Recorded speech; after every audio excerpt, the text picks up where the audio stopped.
إن الحمد لله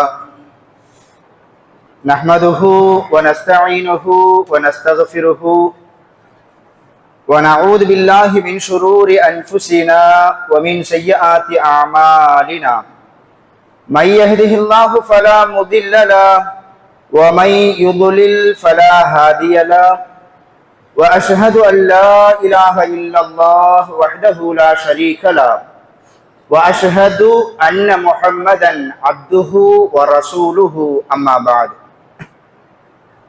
فأعوذ بالله من الشيطان الرجيم بسم الله الرحمن الرحيم يا أيها الذين آمنوا اتقوا الله حق تقاته ولا تموتن إلا وأنتم مسلمون قال النبينا صلى الله عليه وسلم فإن أصدق الحديث كتاب الله وخير الهدى هدى محمد صلى الله عليه وسلم وشر الأمور محدثاتها وكل محدثة بدعة وكل بدعة ضلالة وكل ضلالة في النار.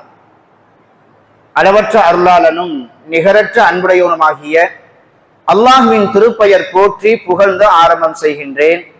அந்த ஏக இறைவனின் சாந்தியும் சமாதானமும் இறுதி தூதர் முஹம்மது ரசூலுல்லாஹ் ஸல்லல்லாஹு அலைஹி வஸல்லம் அன்னவர்களின் மீதும் அன்னவர்கள் குடும்பத்தார்கள், தோழர்கள், தாபிஈன்கள், தபஉ தாபிஈன்கள், சத்தியத்தையும் ஏகத்துவத்தையும் நமக்கு எடுத்து சொன்ன இமாம்கள், குறிப்பாக சத்தியத்தை அறிந்து அதன் அடிப்படையில் நமது வாழ்க்கையை அமைத்துக் கொள்ள வேண்டும் என்கிற உயர்ந்த எண்ணத்தோடு அல்லாஹ்வின் இறையில்லத்தில் ஒன்று கூடியிருக்கும் நம்மவர்கள் அனைவர்களின் மீதும் வந்து சேரட்டுமாக. அவ்வண்ணமே இங்கு பேசப்படக்கூடிய கேட்கப்படக்கூடிய ஒவ்வொரு செய்திகளையும் நமது உள்ளத்தில் பதிய வைத்து நமது அன்றாட வாழ்க்கையில் எடுத்து நடப்பதற்கு வல்ல இறைவன் அருள் புரிவானாக. வாழக்கூடிய இந்த அற்பமான சொற்பமான இந்த வாழ்நாட்களில் மருத்துவமனையின் கஷ்டங்கள், அதன் சிரமங்கள், அதன் செலவீனங்களை விட்டும் முற்றிலுமாக பாதுகாப்பு பெற்ற ஒரு வாழ்க்கையை அல்லாஹ் நமக்கும் நமது குடும்பத்தார்களுக்கும் தந்தல் புரிவானாக. உயிருள்ள வரையிலும் உடல் சுகத்தையும் உள்ளத்தின் ஆரோக்கியத்தையும் நிரப்பமாக தந்தல் புரிவானாக.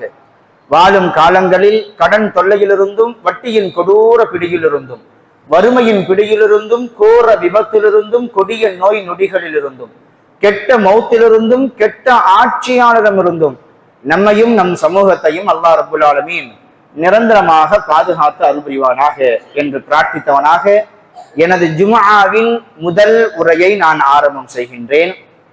இன்றைய ஜும்ஆவின் முதல் உரையின் தலைப்பு, உள்ளம் பிரகாசமானால் வாழ்க்கை பிரகாசமாகும். அன்பிற்கினே அருமையான பெருமக்களே, அல்லாஹ் ரப்புல் ஆலமீன் சூரத்துல் அஅலா 87வது அத்தியாயத்துல ஒரு செய்தியை நமக்கு பதிய வைப்பார். ஒவ்வொரு ஜும்மா தொழுகையிலையும் பெரும்பான்மையான இடங்கள்ல இந்த சூறாக்கள் ஓதப்படும். சப்பிஹ் இஸ்ம ரப்பிகல் அஅலா 87வது அத்தியாயம் சூரத்துல் அஅலா. அதுல அல்லாஹ் ரப்புல் ஆலமீன் சொல்லி காமிப்பா, கத் அஃப்லஹ மன் தஸக்கா, தூய்மையான வாழ்க்கையை வாழ்பவர்கள் வெற்றி அடைந்து விட்டார்கள். எப்படி சொல்றான் பாருங்க, கத் அஃப்லஹ. குர்ஆனை படிக்கும் பொழுது சில இடங்கள்ல நிதானத்தோடு படிக்கக்கூடிய சில இடங்கள் உண்டு. சில இடங்கள்ல அல்லாஹ் இப்படி கேட்பான், நீங்க சிந்திக்க மாட்டீங்களா அப்படின்னு கேட்பான். ஒரு வசனத்துடைய இறுதியில அல்லாஹ் எப்படி முடிப்பான்னா, அஃபலா தாகிலூன் அஃபலா ததஃபக்கரூன், நீங்க சிந்திக்க மாட்டீங்களா, நீங்க நல்லுணர்வு பெற மாட்டீர்களா, நீங்க சிந்தித்து படிப்பினை பெறுவீர்களா அப்படின்லாம் கேட்டு ஒரு வசனத்தை முடிப்பான். இப்படி முடிக்கக்கூடிய அந்த வசனத்துடைய ஆரம்பத்தை நம்ம நல்லா கவனிச்சு படிக்கணும்னு அர்த்தம். அதுல அல்லாஹ் மனிதர்களுக்கு தேவையான இந்த துன்யாவினுடைய வாழ்க்கைக்கும் நாளை ஆகிரத்தினுடைய வாழ்க்கைக்கும் தேவையான நிறைய விஷயங்களை அங்க சொல்லுவான். அதே போலதான் சில இடங்கள்ல அல்லாஹ் சத்தியமிட்டு சில செய்திகளை சொல்லுவான். வஷ்ஷம்ஸி வதுஹாஹா, சூரியன் மீது சத்தியமாக, முற்பகலின் மீது சத்தியமாக, வத்துஹா, இந்த மாதிரி சில இடங்கள்ல சத்தியம் செய்து அல்லாஹ் சில விஷயத்தை ஆரம்பிப்பான். அதே போல சில இடங்கள்ல சில வார்த்தைகளை, அதுல சில ஒரு வார்த்தைன்னா கது. கதுனா என்ன? நிச்சயமாக, உறுதியாக, கண்டிப்பாக. இந்த கது என்கிற வார்த்தைக்கு பின்னாடி அல்லாஹ் ஒரு விஷயத்த சொல்றான்னா, அதுக்கு அல்லாஹ்வே முக்கியத்துவம் கொடுக்கிறான்னு அர்த்தம். அவன் படிக்கக்கூடிய கேட்கக்கூடிய நாமும் அந்த விஷயத்துக்கு ரொம்ப முக்கியத்துவம் கொடுக்கணும். அல்லாஹ் அப்படித்தான் இந்த வசனத்தை ஆரம்பிக்கிறான். கத் அஃப்லஹ, நிச்சயமாக, திட்டமாக, கண்டிப்பாக வெற்றி அடைந்து விட்டார். யார் அவர்?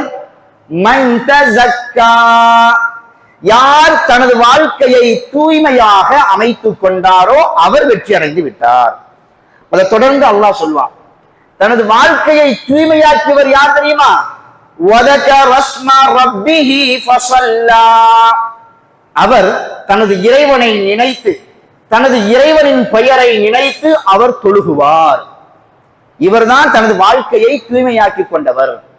பல் துஸிரூனல் ஹயாத்தத் துன்யா, இந்த உலகத்தினுடைய மோகத்துல யார் மூழ்கி விட்டார்களோ, இந்த உலகத்தினுடைய ஆசைகளில் யார் கட்டுப்பட்டு தன்னை அடிமைப்படுத்திக் கொண்டாரோ, இந்த உலகத்தினுடைய இன்பத்தின் காரணத்தினால் நாளை யார் மறுமையை மறந்து விட்டார்களோ அவர்களை பார்த்து அல்லாஹ் சொல்றான், பல் துஸிரூனல் ஹயாத்தத் துன்யா, நீங்க இந்த துன்யாவினுடைய வாழ்க்கையை தேர்ந்தெடுத்துக் கொண்டீர்கள். வல் ஆகிரத்து கைரும் வ அப்கா, நீங்க இந்த துனியாவை ரொம்ப பெருசுன்னு நினைக்கிறீங்க. ஆனா இந்த துனியா நீங்க நினைக்கிற மாதிரி பெருசு கிடையாது. நீங்க நினைக்கிற மாதிரி இந்த துனியா அழகு கிடையாது. நீங்க நினைக்கிற மாதிரி இந்த துனியா ரொம்ப பிரம்மாண்டமானது கிடையாது. வல் ஆகிரத்து கைரும் வ அப்கா, நாளை மறுமை இருக்குது, ஆகிரத் இருக்குது, அது ரொம்ப சிறந்தது, அது நிலையானது அப்படின்னு அல்லாஹ் ரப்பல் ஆலமீன் சொல்லி காமிக்கிறான். சிறந்ததுனா எது? நிரந்தரமானதுனா எது? இந்த உலகத்துல மற்ற மனிதர்களை விட்டுருவோம், முஸ்லிம்கள்ல கூட இந்த துன்யாவை ரொம்ப விரும்பக்கூடியவங்க இருக்கிறாங்கல்ல. இன்னைக்கு சம்பாதிக்கிறாங்க, இருக்கிறது ஒரு ஜான் வயல், வாழப்போவது உறுதி இல்லாத, சான்றிதழ் அளிக்கப்படாத 30 வருஷமோ 40 வருஷமோ 60 வருஷமோ, அது கூட நிலையானது இல்லையே. இன்னைக்கு கேள்விப்படக்கூடிய ஒவ்வொரு மௌத்து செய்திகளும் நமக்கு ரொம்ப அதிர்ச்சியை தருது. என்ன அதிர்ச்சியை தருது? அவரா மௌத்தாயிட்டாரு, இதுதான் கேள்வி. ஒரு காலகட்டத்துல மௌத்து செய்திகள் நமக்கு சாதாரணமானதாக இருக்கும். அவர் மௌத்தாயிட்டாரு, அல்லாஹ் அவங்களுடைய பாவங்களை மன்னிக்கட்டும் அப்படின்னு நம்ம உள்ள சொல்லுவோம். ஆனா இன்னைக்கு கேள்விப்படக்கூடிய மௌத்து செய்திகள் எப்படி இருக்குது? அவரா மௌத்தாயிட்டாரு, நேற்று நைட்டு கூட நல்லா பேசிட்டு இருந்தாரு, நல்ல உடல் ஆரோக்கியமானவரா இருந்தாரு, கட்டுமஸ்தான உடம்பிற்குரியவரா இருந்தாரு, உடற்பயிற்சி தான் பயங்கரமா செய்வாரு, லிமிட்டான சாப்பாடு சாப்பிடுவாரு, தன்னுடைய ஆரோக்கியத்துல ரொம்ப பேணுதல் எடுத்துக்கிடுவாரு. அல்லாஹ் ஒரு மனிதனுக்கு மௌத்தை கொடுக்கணும்னாண்டிட்டான்னா அந்த அஜல் பிந்தவே செய்யாது. எவ்வளவு உடல் ஆரோக்கியமானவராக இருந்தாலும் சரி, எவ்வளவு பணம் படைத்தவராக இருந்தாலும் சரி, எவ்வளவு பலம் படைத்தவராக இருந்தாலும் சரி, ஏன் 1000 அறுவை சிகிச்சை செய்த பெரும் பெரும் மருத்துவர்கள் எல்லாம் தன்னுடைய அஜலை ஒரு செகண்டுக்கு பிந்திப்பட முடியல. அவர் யாரு? உலகத்தின் புகழ்பெற்ற மருத்துவர். ஆம். அப்போ இன்னைக்கு முஸ்லிம்கள்ல கூட இந்த துனியாவை ரொம்ப விரும்பக்கூடியவங்க இருக்கிறாங்க, ரொம்ப ஆசைப்படக்கூடியவங்க இருக்கிறாங்க. அந்த ஆசையினுடைய வெளிப்பாடுதான் இன்னைக்கு பஜார்ல போனீங்கன்னா சில முஸ்லிம் கடைகள் திறந்து வைக்கப்பட்டிருக்கு. ரொம்ப வேதனைக்குரிய ஒரு விஷயம். அல்லாஹ் ரப்பல் ஆலமீன் குர்ஆன்ல இறை நம்பிக்கையாளர்களுக்கே குறிப்பிட்டு சில விஷயத்தை சொல்லுவான். அதுல ஒரு விஷயம் என்னன்னா, யா அய்யுஹல்லதீன ஆமனூ இதா நூதிய லிஸ்ஸலாத்தி மின் யௌமில் ஜும்ஆ, இந்த ஜும்ஆவுடைய நாள் இருக்குது, இது சாதாரணமான நாள் கிடையாது. யூதர்களுக்கு அல்லாஹ் சனிக்கிழமையை சிறப்பான ஒரு நாளாக ஆக்கி வைத்தான். கிறிஸ்தவர்களுக்கு அல்லாஹ் ஞாயிற்றுக்கிழமையை சிறப்பான ஒரு நாளாக ஆக்கி வைத்தான். உம்மத்தே முஹம்மதியா, முஹம்மது ரசூலுல்லாஹ் ஸல்லல்லாஹு அலைஹி வஸல்லம் அவர்களின் சமூகமாக இருக்கக்கூடிய நமக்கு அல்லாஹ் ஜும்ஆவுடைய நாளை சிறப்பிற்குரிய நாளாக ஆக்கி வைத்தான். ஸல்லல்லாஹு அலைஹி வஸல்லம் சொல்லுவாங்க, வெள்ளிக்கிழமை வந்து விட்டால் என் மீது அதிகமாக ஸலவாத் சொல்லுங்கள். இந்த நாளில்தான் குலிக ஆதம், ஆதம் அலைஹிஸ்ஸலாம் படைக்கப்பட்டார், சொர்க்கத்தில் நுழைவிக்கப்பட்டார், பாவங்கள் மன்னிக்கப்பட்டது அப்படின்னு இந்த நாளினுடைய சிறப்பை எல்லாம் ரசூல் ஸல்லல்லாஹு அலைஹி வஸல்லம் சொல்லுவாங்க. இப்படிப்பட்ட சிறப்புகளை தாங்கி நிற்கக்கூடிய இந்த யௌமுல் ஜும்ஆவை பால்படுத்தக்கூடிய எத்தனை முஸ்லிம்கள் இருக்கிறாங்க. அல்லாஹ் சொல்றான், ஜும்ஆவிற்கென்று அழைப்பு கொடுக்கப்பட்டார். ஃபஸாவு இலா பதருல் பைஅ, நமக்குனே சொல்ற மாதிரி அல்லாஹ் சொல்றான், வியாபாரத்தை விட்டுருங்க. வெள்ளிக்கிழமை வந்துச்சுன்னா, வெள்ளிக்கிழமை ஜும்ஆவிற்காக வேண்டிய அழைப்பு கொடுக்கப்பட்டால் வியாபாரத்தை விட்டுருங்க, வியாபாரத்தை விட்டுருங்க.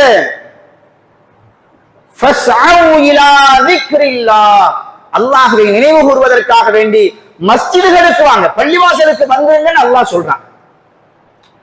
ஆனா இன்னைக்கு ஒரு பெரிய கை சேதம் என்னன்னா, இந்த துனியாவினுடைய ஆசைகள் மிகைத்துவிட்ட சில மனிதர்கள், இந்த துனியாதான் ரொம்ப பெருசு நினைக்கக்கூடிய சில முஸ்லிம்கள் இந்த வெள்ளிக்கிழமைகளிலும் கூட கடைகளை திறந்து வைத்துக் கொண்டு வியாபாரம் செய்கிறார்கள் என்றால் இந்த துனியா அவர்களை ஏமாற்றி விட்டது என்பதை தவிர வேற என்ன சொல்ல முடியும்? நாளை மறுமையில இந்த துனியா யாரை ஏமாற்றி விட்டதோ அவர்கள் எல்லாம் கை சேதப்படுவார்கள். ரசூல் ஸல்லல்லாஹு அலைஹி வஸல்லம் சொல்லுவாங்க, ஜும்மாவுக்காக வேண்டி சீக்கிரம் வாங்க, அல்லாஹ் நிறைய நன்மைகளை வச்சிருக்காங்க. இந்த 1 மணி நேரம் வியாபாரம் செய்து நமக்கு கோடிகள் வந்தாலும் அதுல பரக்கத்து இருக்குதுன்னு நீங்க நினைக்கிறீங்களா? அல்லாஹ் ஒரு விஷயத்தை தடை செஞ்சுட்டான்னு வைங்களேன், ஷைத்தான் என்ன செய்வான்னா அதுல ரொம்ப அழகு இருக்கிற மாதிரி நமக்கு காட்டுவான், அதுல நமக்கு நிறைய நன்மைகள் இருக்கிற மாதிரி காட்டுவான். ஆனா அது மிகப்பெரிய ஆபத்தாக நமக்கு போய் முடிஞ்சிடும். உதாரணத்துக்கு சொல்லணும்னா, வட்டியை அல்லாஹ் தடை செஞ்சிருக்கிறான்.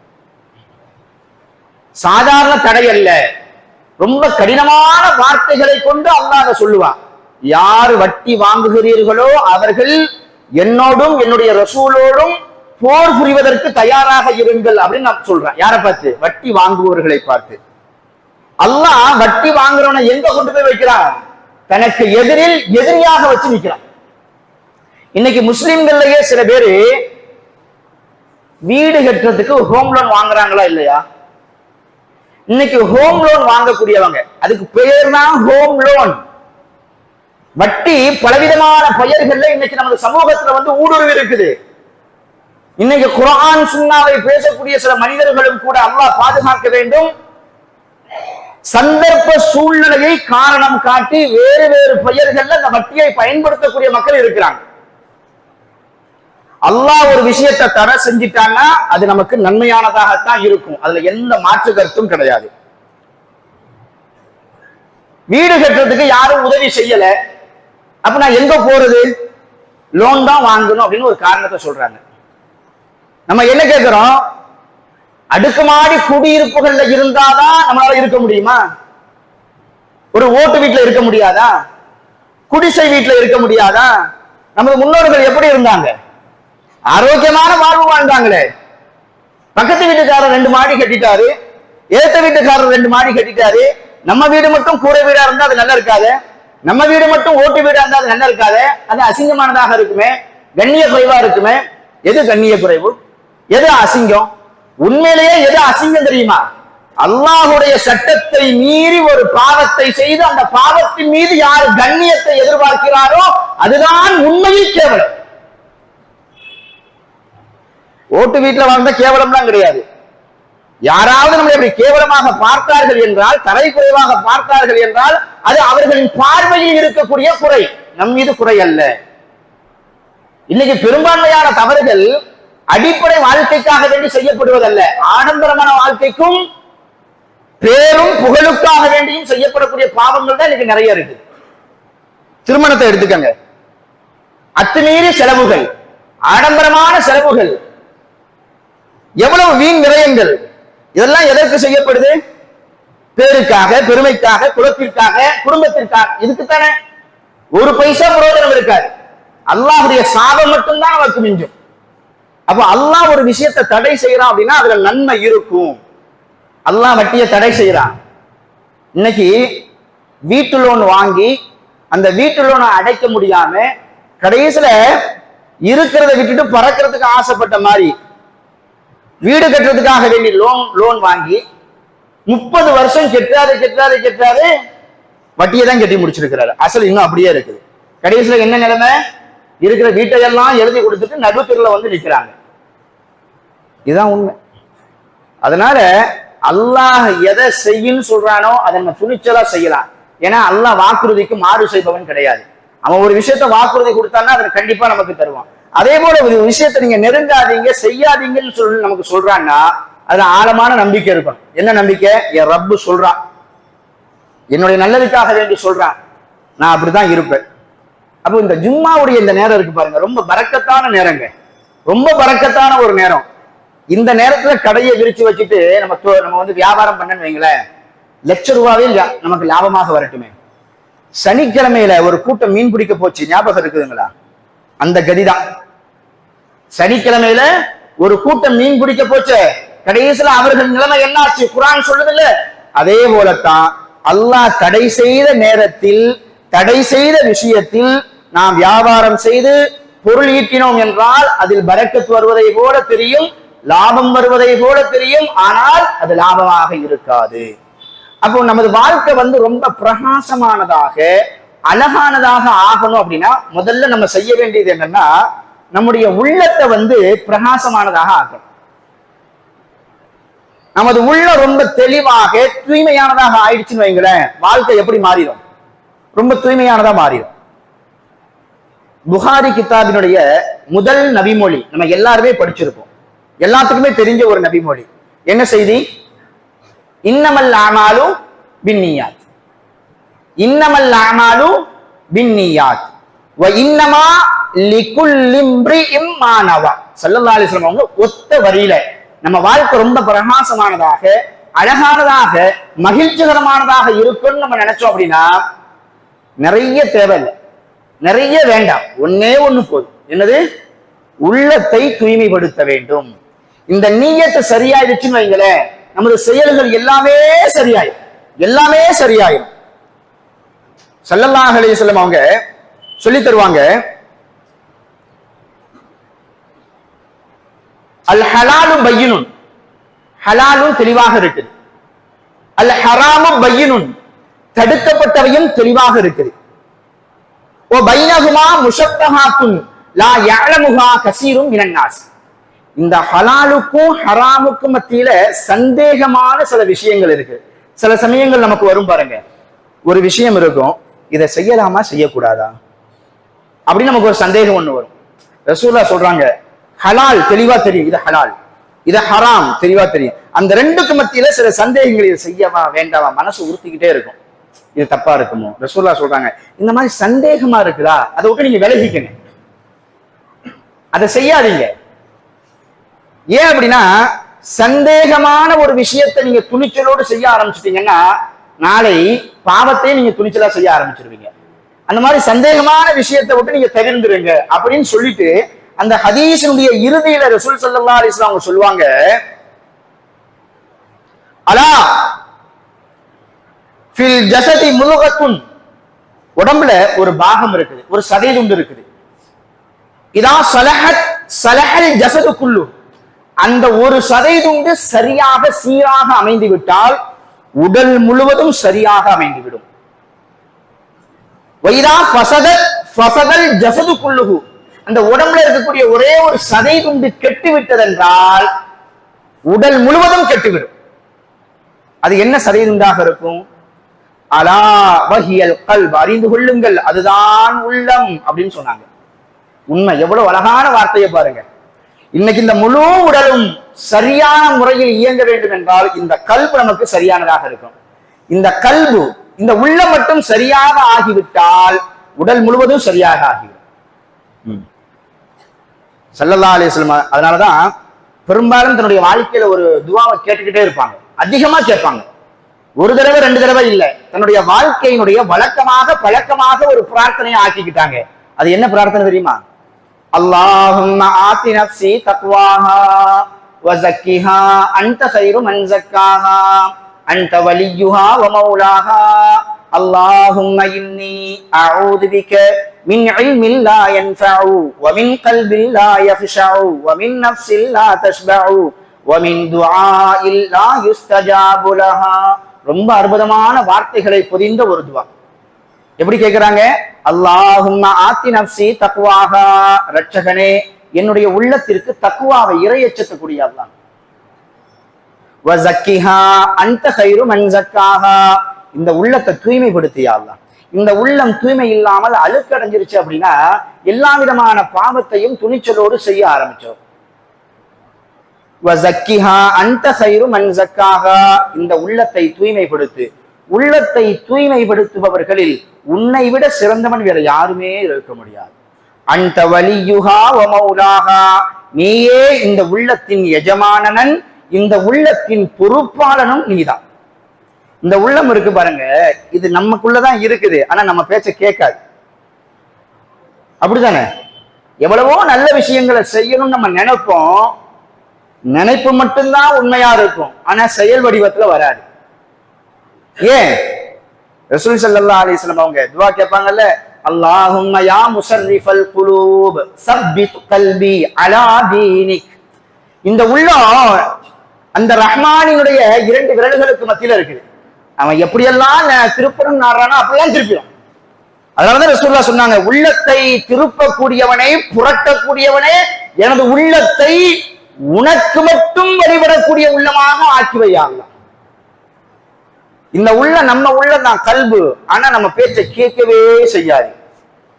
பாவங்களை செய்யக்கூடாதுன்னு நம்ம நினைப்போம், ஆனா அந்த பாவத்தின் பக்கம் நம்மளை அப்படியே இழுத்துட்டு போயிடும். பாவத்தை நம்ம வெறுக்கணும்னு ஆசைப்படுவோம், ஆனா அந்த பாவத்தை தான் அதிகமா நமது உள்ளம் நினைக்கும். எத்தனை ஹதீஸ்கள் நம்ம கேள்விப்பட்டிருப்போம். லா யதுகுலுல் ஜன்னத காத்திஉன், உறவுகளை முறிப்பவன், உறவினர்களோடு தனது உறவை துண்டித்து வாழ்பவன் சொர்க்கம் செல்ல மாட்டான் என்று ரசூலுல்லாஹ்வுடைய எச்சரிக்கை. எப்படிப்பட்ட எச்சரிக்கை! எத்தனை நபிமொழிகள்ல, எத்தனை பயான்களை நம்ம கேட்டிருப்போம். ஆனா இன்னைக்கு நமது வாழ்க்கையில எத்தனை உறவுகளை நம்ம துண்டிச்சு வாழ்றோம். சேர்ந்து வாழணும்னு சொல்லிட்டு ஆசைப்பட்டு போவோம், ஷைத்தான் அங்க வந்து நிற்பான்.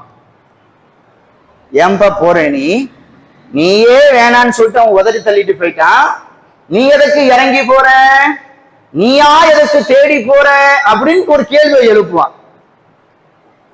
அதுக்கு ரசூல் ஸல்லல்லாஹு அலைஹி வஸல்லம் சொல்லி தருவாங்களே, பணிவோடு இருக்கும் காலமெல்லாம் அல்லாஹ் உன்னுடைய கண்ணியத்தை உயர்த்தி கொண்டே இருப்பான். மன் தவாலஅ ரஃபஅஹு அல்லாஹ் வ மன் தகப்பர வதஅஹு அல்லாஹ். நான் தான் என்று பெருமையோடு நீ நிமிர்ந்தாயா, உன்னை அல்லாஹ் தாழ்த்தி விடுவான். என்னுடைய ரப்புக்காக வேண்டி நான் தலைகுனிகிறேன் என்று யார் பணிந்து வாழ்வாரோ அவரின் கண்ணியத்தை அல்லாஹ் உயர்த்தி கொண்டே இருப்பான் கியாம நாள் வரையிலும். இது உண்மை. அவன் ஷைத்தான் சொல்லுவான், எதுக்கு நீ இறங்கி போற, வேண்டாம், நீயே வேணான்னு உதறி தள்ளிட்டு போயிட்டான், போகாது. ஆமா, நம்ம எப்படி போகிறது, நம்ம எப்படி பேசுறது? அந்த உறவு யாராக இருப்பார்? தன்னுடைய தாயாக இருப்பார்.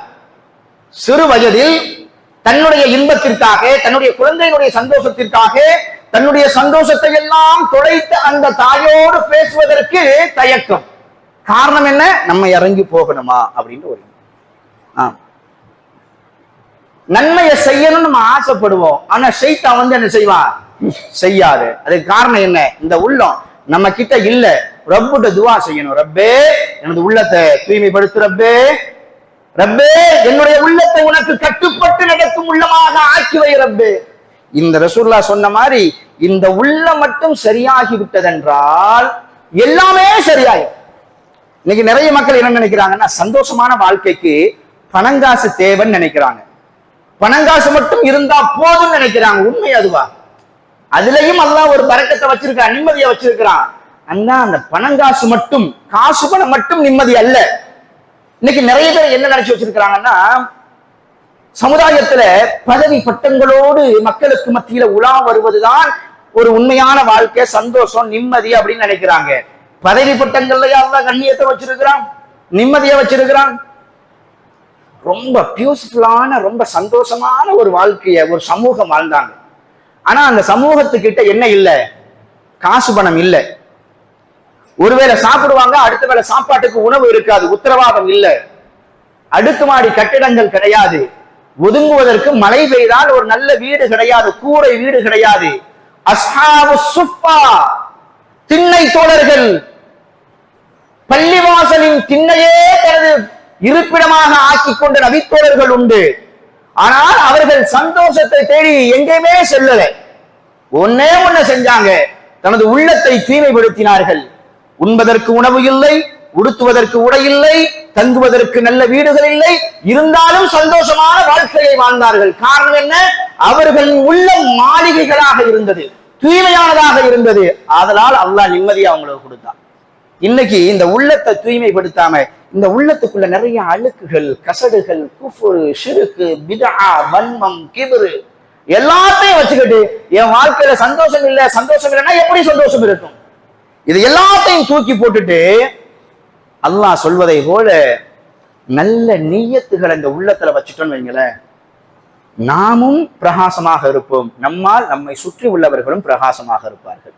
அல்லாஹ் ரப்புல் ஆலமீன் அப்படிப்பட்ட உள்ள தூய்மை படைத்தவர்களாக நம்மையும் நம்மை சார்ந்தவர்களையும் அல்லாஹ் ரப்புல் ஆலமீன் ஆக்கி அருள் புரிவானாக என்று பிரார்த்தித்தவனாக இந்த ஜும்ஆவின் முதல் உரையை நான் நிறைவு செய்கிறேன். அல்ஹம்துலில்லாஹ் வஸ்ஸலாத்து வஸ்ஸலாமு அலா ரசூலில்லாஹி அம்மா பஅத் ஃபஅஊது பில்லாஹி மினஷ் ஷைத்தானிர் ரஜீம்.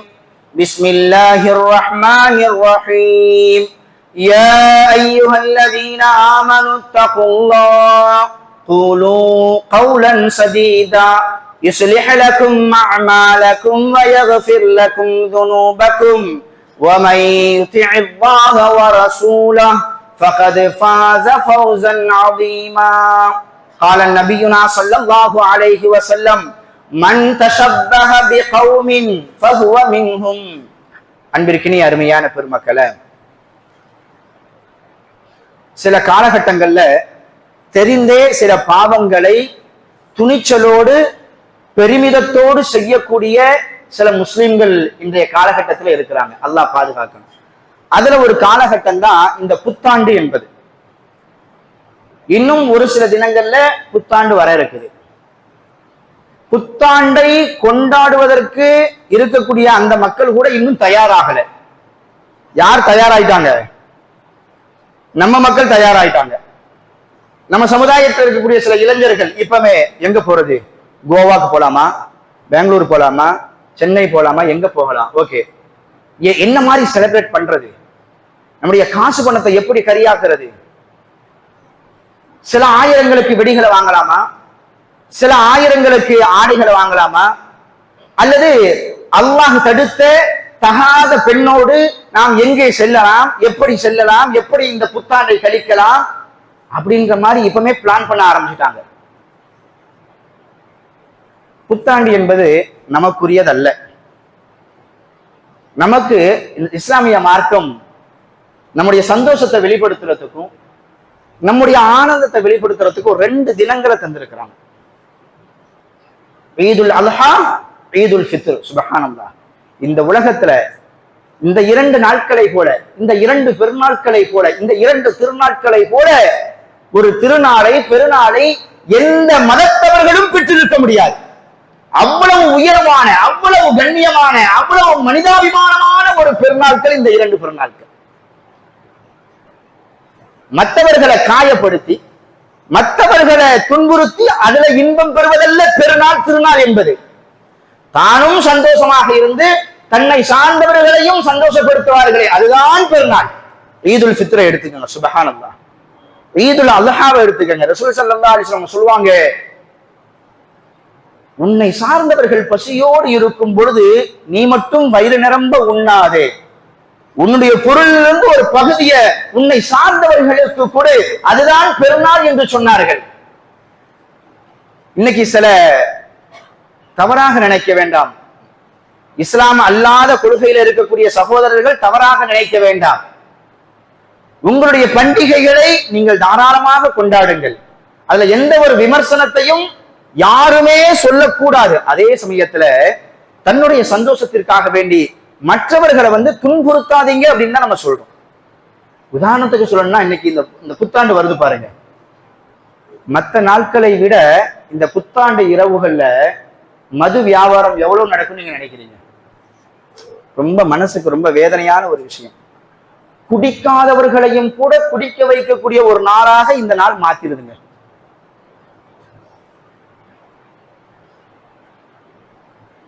எந்த கல்ச்சர், எந்த கலாச்சாரம் இந்த மானுடத்தை சீரழிக்குமோ அப்படிப்பட்ட விபச்சாரத்தை ஊக்குவிக்கக்கூடிய சில இடங்கள் அன்றைய தினத்தில் நடைபெறும். சில பகுதியை சொல்லணும்னு நினைக்கிறேன், மனசு வர மாட்டேங்குது. அந்த பகுதிக்கெல்லாம் நம்ம போனோம் அப்படின்னா அந்த புத்தாண்டு அந்த இரவை முன்னிட்டு சொல்லத்தகாத சில விஷயங்கள் எல்லாம் நடைபெற்று வருகிறது. இதுவா ஒரு புத்தாண்டாக இருக்க முடியும்? இந்த மாதிரி ஒரு நாளை ஒரு இஸ்லாமியன் கொண்டாடலாமா? எல்லா விதமான பாவத்தையும் அரங்கேற செய்யக்கூடிய சில இடங்களுக்கு போனோம் அப்படின்னா உயிருக்கு உத்தரவாதம் கிடையாது. நாளைக்கு புத்தாண்டு பிறகுதான் இன்னைக்கு பைக் எடுத்துட்டு மலக்கு மௌத்தை பின்னாடியே வச்சுட்டு ஓட்டிட்டு போவாங்க. அவ்வளவு கொடூரமான ஒரு விஷயங்கள் நடைபெறுது. வான வேடிக்கைகள், பட்டாசுகள், வெடி சத்தங்கள், எவ்வளவு பறவைகளுக்கு மிகப்பெரிய ஒரு பாதிப்பு. அதை விட மனிதர்களுக்கு எவ்வளவு பெரிய பாதிப்பு ஏற்படுத்துது. இன்னும் இந்த புத்தாண்டை முன்னிட்டு நடைபெறக்கூடிய விஷயங்களை எல்லாம் நம்ம பட்டியல் போட்டோம் அப்படின்னா அதுல ஒரு நன்மை ஒரு சிறிதளவு ஒரு நன்மை கூட இருக்காது. ஆனா அப்படிப்பட்ட அந்த புத்தாண்டை ஒரு இஸ்லாமியனாக இருந்து கொண்டு நம்ம எப்படி வரவேற்க முடியும், எப்படி கொண்டாட முடியும்? ரசூலுல்லாஹ் சொன்ன இந்த ஹதீஸை மட்டும் ஞாபகத்தை வச்சுக்க வேண்டியதான். மன் தஷப்பஹ பிகௌமின் ஃபஹுவ மின்ஹும். யார் பிரமத கலாச்சாரத்தை பின்பற்றுவாரோ அவரும் அவரை சார்ந்தவரே. இந்த புத்தாண்டை யார் கொண்டாடுவாங்க? கிறிஸ்தவர்கள். இயேசு பிறப்பை முன்னிட்டு அதை ஒரு பண்டிகையா அவங்க கொண்டாடுறாங்க. அதை எடுத்து நம்ம கொண்டாடணும் அப்படின்னா நம்மளும் யாருக்கு ஒப்பானவர்களாக ஆகிருவோம். இந்த எச்சரிக்கையை மனசுல பதிய வச்சுக்கிட்டு இஸ்லாம் நமக்கு தந்த அதே சமயத்துல இந்த இங்கிலீஷ் புத்தாண்டை தான் கொண்டாடக்கூடாது, அப்ப இஸ்லாமிய புத்தாண்டை கொண்டாடலாம். எந்த புத்தாண்டையும் கொண்டாடக்கூடாது. முஹர்ரம் சஃபர் முஹர்ரம் வருது பாருங்க, இஸ்லாமிய புத்தாண்டு, அதுவும் கொண்டாடுவதற்குண்டான நாள். இன்னும் சொல்ல போனா அறிவுபூர்வமா சிந்திச்சு பார்த்து வைங்களேன், அந்த நாள்ல நம்ம சந்தோஷத்தை வெளிப்படுத்தணுமா அல்லது துக்கத்தை வெளிப்படுத்தணுமா? பாக்கெட்ல ஒரு 1 லட்சம் ரூபாய் இருக்குது, அந்த 1 லட்சம் ரூபாயில ஒரு 1000 ரூபாய் காலியா போயிடுச்சு. நம்ம என்ன செய்வோம்? அதை கொண்டாடுவோமா? 1000 ரூபாய் காலியாயிடுச்சு. என்ன செய்வோம்? ஐயோ 1000 ரூபாய் காலியா போயிடுச்சு, வருத்தம் தான். சாதாரண ஒரு பேப்பர் ஒரு 1000 ரூபாய் வந்து காலி ஆயிடுச்சுனாவே வந்து என்ன செஞ்சிடறோம்? கவலைப்படுறோம். விலை மதிக்க முடியாத வாழ்க்கைங்க. அதுல 1 வருஷம் நம்மளை விட்டு பிரிஞ்சு போயிடுச்சு. எவனாச்சும் வெடி வெடிச்சு கேக்கு வெட்டி கொண்டாடுவானா? இவனை விட ஒரு பெரிய ஒரு முட்டாள்கரை யாராச்சும் இருக்க முடியுமா? எதை செய்தாலும் நம்மளாம் 6 அறிவு படைத்தவர்கள். எதை செஞ்சாலும் அதுல ஒரு லாஜிக் இருக்கணும், ஒரு அறிவுபூர்வமான விஷயங்கள் இருக்கணும். இவ்வளவு பெரிய விஷயம் நம்மளை விட்டு கடந்து போயிடுச்சு. ஐயோ 1 வருஷம் கடந்து போயிடுச்சு, இன்னும் நம்ம எவ்வளவு நாள் உயிரோட இருக்க போறோம்னு சொல்லி தெரியல. இருக்கிற நாட்கள் நல்லபடியா வாழ்வோம், யாருக்கும் உதவி செஞ்சு வாழாட்டாலும் உபத்திரம் செய்யாமலேயாச்சும் வாழ்வோம் அப்படின்னு நம்ம படிப்பை பெற வேண்டிய அந்த நாள்ல இருந்து கேக்கை வெட்டி வெடி வெட்டி மற்றவங்கள போகும்போது பைக்கை கொண்டு ஏத்தி இப்படி இல்லாம கொண்டாடுவாங்க. அதனால இந்த மார்க்கத்திற்கு புறம்பான இந்த விஷயத்த முஸ்லிம்கள்ல யாரும் செய்யக்கூடாது. அப்படி செய்தால் அந்த நபிமொழி நம்முடைய சிந்தனைக்கு வரணும். இரண்டாவதாக ஒரு சின்ன ஒரு செய்தி தான். ரசூல் ஸல்லல்லாஹு அலைஹி வஸல்லம் சொல்லுவாங்க, ஜும்மாவிற்கு வருகை தரக்கூடிய பெரும்பான்மையான மக்கள்ல ஜும்மா தொழுதுட்டு வெளியில போறாங்கல்ல, அப்படி போகும் பொழுது எல்லாருமே ஜும்மாவினுடைய முழுமையான கூலியை பெற்றவர்களாக போவாங்களா அப்படின்னா போக மாட்டாங்க. யார் முழுமையான நன்மைகளை பெற்றுட்டு போவாங்க? யார் ஜும்மா தொழுகைக்கு சீக்கிரமாக வருகை தருகிறார்களோ. சீக்கிரம்னா என்ன? இமாம் மெம்பர்ல ஏறி குத்துபா நிகழ்த்துறதுக்கு முன்னாடி நம்முடைய வருகையை நம்ம ஏற்படுத்திக்கணும். அதுக்கு பின்னாடி யார் வந்தாலும் அவர்களுக்கெல்லாம் முழுமையான கூலி கிடைக்காம போயிடும். இதை நம்ம ஒவ்வொரு ஜும்மாவிலையும் நம்ம சொல்றோம். எதுக்காக வேண்டி சொல்றோம் அப்படின்னா, ஜும்மாவினுடைய கூலி என்பது சாதாரணமானதல்ல. இந்த ஜும்மாவில இருந்து அடுத்த ஜும்மா வரைக்கும் ஏற்படக்கூடிய சிறு பாவங்களுக்கு அது பிராய்ச்சித்தமாக மாறுது. இந்த ஜும்மாவிலிருந்து அடுத்த ஜும்மா வரைக்கும் நம்முடைய ஈமான் பூஸ்டப்பா இருக்கணும், பாவங்களை விட்டு விலகி வாழணும் அப்படின்னா இந்த குத்துபா தான் அதற்கு உறுதுணையா இருக்கும். இப்படிப்பட்ட குத்துபாவை நம்ம வந்து மிஸ் பண்ணிட்டோம் அப்படின்னா ஜும்மாவினுடைய நன்மையே நம்ம இழந்தவர்களாக ஆகிவிடுவோம். அதனால ஜும்மா தொழுகைக்கு வரணும்னு சொல்லிட்டு முடிவு எடுத்துட்டோம். இந்த பள்ளிக்கு வரக்கூடியவங்க எல்லாத்துக்கும் தெரியும் 12:55 குத்துபா நிகழ்த்தப்படும். ஒரு 12:50 12:45 நீங்க இங்க வந்துட்டீங்கன்னா 2 ரக்காத் தஹியத்துல் மஸ்ஜித் தொழுதுட்டு இந்த உரையை கேட்டுட்டு தொழுதுட்டு போனோம் அப்படின்னா கண்டிப்பாக நமது பாவங்கள் மன்னிக்கப்படும், நிரப்பமான கூலிகள் நமக்கு கொடுக்கப்படும். குத்துபா ஆரம்பிக்கும் பொழுது விரல் விட்டு எண்ணக்கூடிய மக்கள் தான். குத்துபாவை முடிக்கும் பொழுதுதான் இந்த பள்ளியே நிரப்பப்படுது. நாமெல்லாம் முஸ்லிம்கள். அல்லாஹ் இந்த நாளை கண்ணியப்படுத்தி இருக்கிறான், நாமும் இந்த நாளை கண்ணியப்படுத்துவோம். அல்லாஹ் கண்ணியப்படுத்திய நாளை நாம் கண்ணியப்படுத்தும் காலமெல்லாம் அல்லாஹ் நம்முடைய கண்ணியத்தை பாதுகாப்பான். அதனால எவ்வளவு வேலைகள் இருந்தாலும் இந்த வெள்ளிக்கிழமை ஜும்மா வந்துருச்சுன்னா இந்த ஜும்மா தொழுகைக்காக வேண்டி குளித்து நல்ல ஆடைகள் உடுத்தி நம்ம எந்த பள்ளிக்கு தொழுக போறோமோ அந்த பள்ளியில இமாம் மெம்பர்ல ஏறுறதுக்கு முன்னாடி நம்முடைய வருகையை இனி வரும் காலங்கள்ல நம்ம அமைச்சுக்கிட்டோம் அப்படின்னா அல்லாஹுடைய அருளும் கருணையும் நம்மையும் நம்மை சார்ந்தவர்களையும் சூழ்ந்து கொண்டே இருக்கும். அல்லாஹ் ரப்புல் ஆலமீன் அப்படிப்பட்ட ஒழுக்கத்தோடு வாழக்கூடிய நன்மக்களாக அல்லாஹ் ரப்புல் ஆலமீன் நம் அனைவர்களையும் ஆக்கி அருள் புரிவானாக என்று பிரார்த்தித்தவனாக எனது ஜும்ஆவின் 2ஆம் உரையை நான் நிறைவு செய்கிறேன். வ ஆகிர் தாவானா அனில் ஹம்துலில்லாஹி ரப்பில் ஆலமீன்.